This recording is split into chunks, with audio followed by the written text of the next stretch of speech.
Hello and welcome to this short video giving you a rundown on the difference between beat and rhythm. I hope this clears up any confusion you have or gives you a good introduction if you joined in to one of my classes a little bit later in the semester. So, before we talk about the difference and I start rambling on, let me give you an example of beat versus rhythm. Here they are at the same time.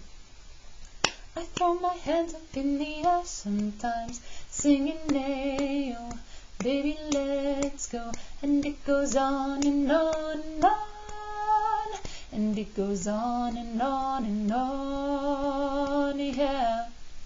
So, first question, did this clapping stay all the same length? Or did it start speeding up? Or slowing down?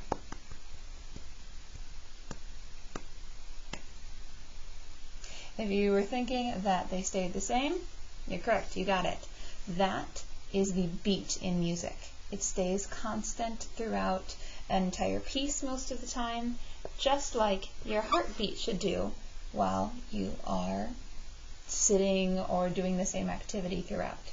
Just like your heartbeat should stay constant, the beat in music should stay constant as well.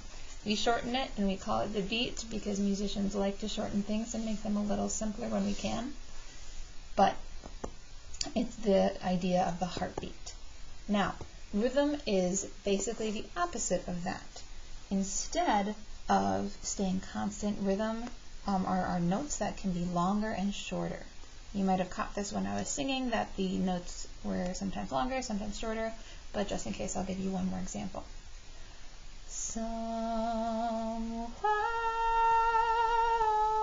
over the rainbow, way up high, there's a land that I heard of once in a lullaby. Did you catch how some of the notes were a little bit longer and some were a bit shorter? Here's one example to help you out. Somewhere over the rainbow. Did you hear or see how some of the notes were a bit longer, some of them were a bit shorter? Rhythm is, like I said, it's just this variation. It gives music some difference as it goes through. It gives it some diversity as it goes through so that they're not all the same.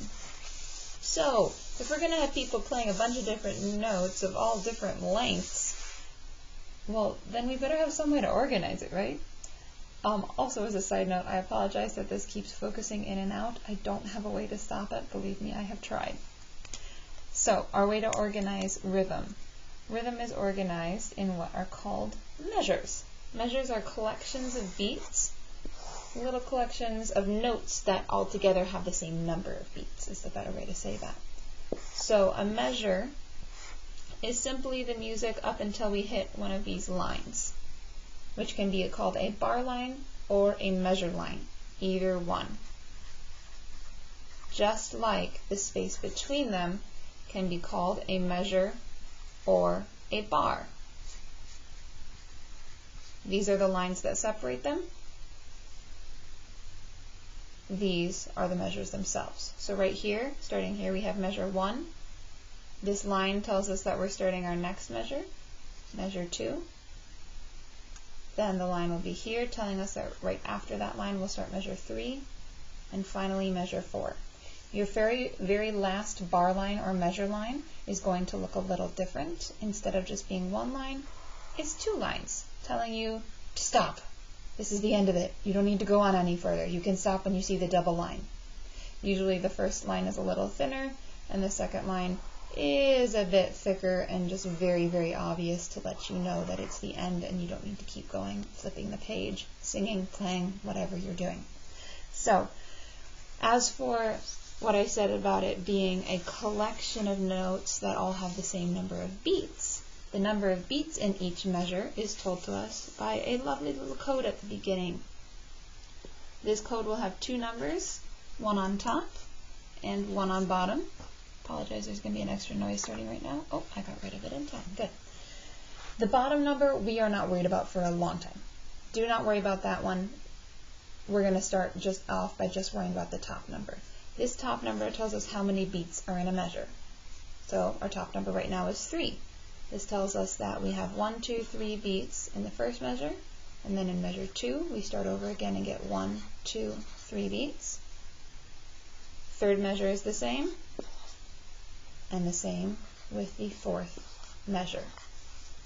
So this would go 1, 2, 3, new measure, 1, 2, 3, keep going, 1, 2, 3, 1, 2, 3, double bar line tells us to stop. Now if I change the number on top, I also have to change the number of beats in the measure. This, by the way, is called your time signature or meter. It can be called either one, either a time signature, my handwriting is not great, or a meter, M-E-T-E-R. Either one of those, it doesn't matter, they are the same thing. Anyway, so if I change this to be 2/4, now I have 2 beats in a measure. No third beat, just 2 beats in every measure. Like this. Ready? Here I go. 1, 2, 1, 2, 1, 2, 1, 2. What if I change this up so this top number is instead 5? How many beats are we going to have in a measure now? 5, yay! In 5/4 we have 5 beats in a measure. So in each measure we're going to count up to 5 and then start back over at 1 in the next measure. I'll just write it in the first measure this time. Ready? And go. 1, 2, 3, 4, 5. 1, 2, 3, 4, 5. 1, 2, 3, 4, 5.